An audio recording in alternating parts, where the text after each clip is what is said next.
Chicken uruval, wow! Chicken uruval ಯಾರಿಗೆ ಇಷ್ಟ ಇಲ್ಲ ಹೇಳಿ? ಎಲ್ರಿಗೂ ಇಷ್ಟ ಆಗಿರುವಂಥ ಈ ಉರುವಲ್. ನಾನು ಫುಡ್ ಬಿಸ್ನೆಸ್ ಮಾಡ್ತಾ ಇರುವಾಗಂತೂ ಫುಡ್ ಕಸ್ಟಮರಿಂದ ಹೆಚ್ಚಾಗಿ ಇದರದ್ದೇ ಆರ್ಡರ್ ಸಿಗ್ತಾಯಿತ್ತು. ಅವರಿಗೆ ತುಂಬಾ ಇಷ್ಟ ಆಗ್ತಾ ಇರ್ತದೆ ಈ ಉರುವಲ್. ಒಂದು ಬೈಟ್ ಇಡುವಾಗಲೇ ಕ್ರಿಸ್ಪಿ ಕ್ಯಾಶ್ಯೂ, ಕರಿಪತ್ತ, ಗೀ, ರೋಸ್ಟೆಡ್ ಮಸಾಲಾಸ್ ಎಲ್ಲ ಬ್ಲೆಂಡಾಗಿ ಒಂದು ಒಳ್ಳೆ ಅರೋಮ್ಯಾಟಿಕ್ ಫ್ಲೇವರ್ ಕೊಡ್ತಾ ಇತ್ತು. ತುಂಬಾ ಚೆನ್ನಾಗಿ ಬರುತ್ತೆ. ನೀವು ಕೂಡ ಮಾಡಿ ನೋಡಿ, ಎಲ್ಲೂ ಸ್ಕಿಪ್ ಮಾಡದೆ ಈ ವಿಡಿಯೋವನ್ನು ನೋಡಿ. ಇಲ್ಲಿ ನಾನು 1 kg ಚಿಕನ್ ತೊಳೆದಿಟ್ಕೊಂಡಿದ್ದೇನೆ. ಅದಕ್ಕೆ ನಾನು ಜಿಂಜರ್ ಗಾರ್ಲಿಕ್ ಪೇಸ್ಟ್, ಹಲ್ದಿ, ರೆಡ್ ಚಿಲ್ಲಿ ಸ್ವಲ್ಪನೇ ಹಾಕ್ತಾ ಇದ್ದೇನೆ. ನಾನು ಪೇಸ್ಟ್ ಹಾಕ್ತೇನೆ. ಮತ್ತು ಸ್ವಲ್ಪ ಜೀರಾ, ಸಾಲ್ಟ್ ಮತ್ತು ಲೆಮನ್ ಹಾಕಿ ಜಸ್ಟ್ ಒಂದು ಮಿಕ್ಸ್ ಮಾಡಿ ಮ್ಯಾರಿನೇಷನ್ ಮಾಡಿ ಇಡ್ತೇನೆ. ಇದಕ್ಕೆ ಜಾಸ್ತಿ ಮಸಾಲಾಸ್ ಎಲ್ಲ ಹಾಕೋದಿಲ್ಲ ನಾವು ಇದಕ್ಕೆ ಉರುವಲಿಗೆ. ನಾನಿಲ್ಲಿ ಅದೇ ಆನಿಯನ್ ಫ್ರೈ ಮಾಡಿದಂತಹ ಆಯಿಲನ್ನು ಹಾಕ್ತಾ ಇದ್ದೇನೆ. ಬೇಕಾದರೆ ಗೀ ಕೂಡ ಹಾಕ್ಬೋದು. ಇಲ್ಲಿ ಇದೇ ಪೇಸ್ಟ್ ನಾನು ಇದು ಕಾಶ್ಮೀರಿ ಚಿಲ್ಲಿ ಉಂಟಲ್ಲ, ಬ್ಯಾಡಗಿ ಚಿಲ್ಲಿ, ಇದನ್ನು ನಾನು ಬಾಯ್ಲ್ ಮಾಡಿಕೊಂಡು ಪೇಸ್ಟ್ ಮಾಡಿದ್ದೇನೆ. ಮತ್ತು ಅದನ್ನು ಎಣ್ಣೆಯಲ್ಲಿ ಫ್ರೈ ಮಾಡಿ ಇಟ್ಟಿದ್ದೇನೆ. ಹಾಗಾಗಿ ಇಲ್ಲಿ ನಾನು ಜಾಸ್ತಿ ಫ್ರೈ ಮಾಡಲಿಕ್ಕೆ ಹೋಗೋದಿಲ್ಲ.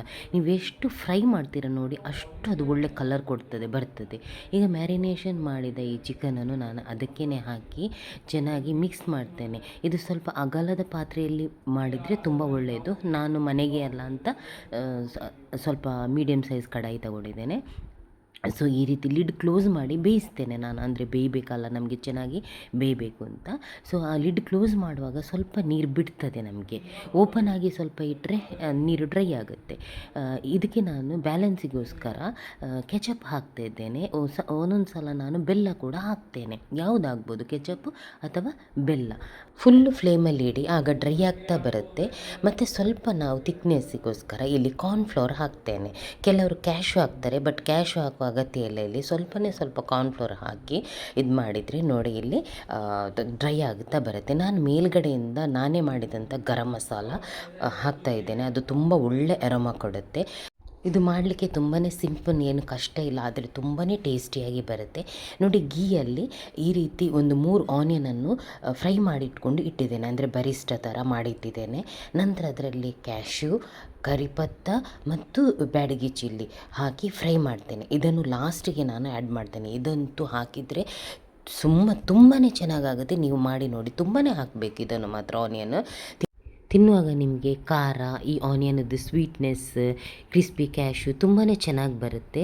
ನೀವು ಮಾಡಿ ನೋಡಿದ್ರೇ ಗೊತ್ತಾಗುತ್ತೆ. ಸೊ ಹಾಗಾಗಿ ಈ ರೀತಿ ಗಾರ್ನಿಷಿಂಗ್ ಮಾಡಿ, ಇದು ಮಾಡಿ ಸ್ವಲ್ಪ ಹೊತ್ತು ಒಂದು 5-10 ನಿಮಿಷದಲ್ಲೇ ತುಂಬ ಅಂದರೆ ಸ್ಟಾರ್ಟರ್ ಥರನೇ ಆಗುತ್ತೆ. ಇದು ತುಂಬ ಗಟ್ಟಿಯಾಗುತ್ತೆ, ಅದು ತಿಕ್ಕು ಬರುತ್ತೆ. ಆನಿಯನ್ ಫ್ರೈ ಮಾಡಿದಂಥ ಗೀ ಕೂಡ ನಾನು ಅದಕ್ಕೇ ಹಾಕ್ತೇನೆ. ಇದು ಒಂದು ರೀತಿ ಗೀ ರೋಸ್ಟ್ ಥರನೂ ಆಗುತ್ತೆ, ಹಾಗೆಯೇ ಕಾಣ್ತದೆ. ಮೇಲ್ಗಡೆಯಿಂದ ಕೊರಿಯಾಂಡರ್ ಲೀವ್ಸ್ ಮತ್ತು ಸ್ಪ್ರಿಂಗ್ ಆನಿಯನ್ ಇತ್ತು, ಅದು ಹಾಕಿದ್ದೇನೆ. ಸ್ಪ್ರಿಂಗ್ ಆನಿಯನ್ ಹಾಕುವ ಅಗತ್ಯ ಇಲ್ಲ, ಬಟ್ ಇತ್ತು, ಅದರಿಂದ ಹಾಕಿದ್ದೇನೆ. ನೋಡಿ ಯಾವ ರೀತಿ ಬಂದಿದೆ ಅಂತ, ಸ್ಟಾರ್ಟರ್ಸ್ ಥರ. ಹೋಟೆಲಿಗಿಂತಲೂ ಚೆನ್ನಾಗಾಗುತ್ತೆ. ಹೋಟೆಲಲ್ಲಿ ಟೇಸ್ಟ್ ಮೇಕರ್ ಆಗುತ್ತೆ, ಹಾಕ್ತಾರೆ. ನಾವು ಏನೂ ಹಾಕದೆ ಅದಕ್ಕಿಂತ ಟೇಸ್ಟಾಗಿ ಮಾಡ್ಬೋದು ಮನೆಯಲ್ಲಿ. ನೋಡಿ, ನನ್ನ ರೆಸಿಪಿ ಇಷ್ಟ ಆದರೆ ಪ್ಲೀಸ್ ಎಲ್ರಿಗೂ ಶೇರ್ ಮಾಡಿ, ಲೈಕ್ ಮಾಡಿ, ಕಮೆಂಟ್ಸ್ ಮಾಡಿ, ಸಬ್ಸ್ಕ್ರೈಬ್ ಮಾಡಿ. ನೀವು ಸಬ್ಸ್ಕ್ರೈಬ್ ಮಾಡಿ ಆಲ್ ಅಂತ ಬಟನ್ ಒತ್ತಿಲ್ಲ ಅಂದರೆ ನಿಮಗೆ ನೋಟಿಫಿಕೇಷನ್ ಬರುವುದಿಲ್ಲ ನಾನು ಹಾಕಿದ ವಿಡಿಯೋದು. ಸೊ ನಾನು ಫುಡ್ ಬಿಸ್ನೆಸ್ ಮಾಡ್ತಾ ಇದ್ದೆ ನೋಡಿ, ಅದರ ಎಲ್ಲ ರೆಸಿಪೀಸನ್ನು, ಪಾಪ್ಯುಲರ್ ರೆಸಿಪಿಯನ್ನು ನಾನು ನಿಮ್ಮ ಜೊತೆ ಶೇರ್ ಮಾಡ್ಬೋದು.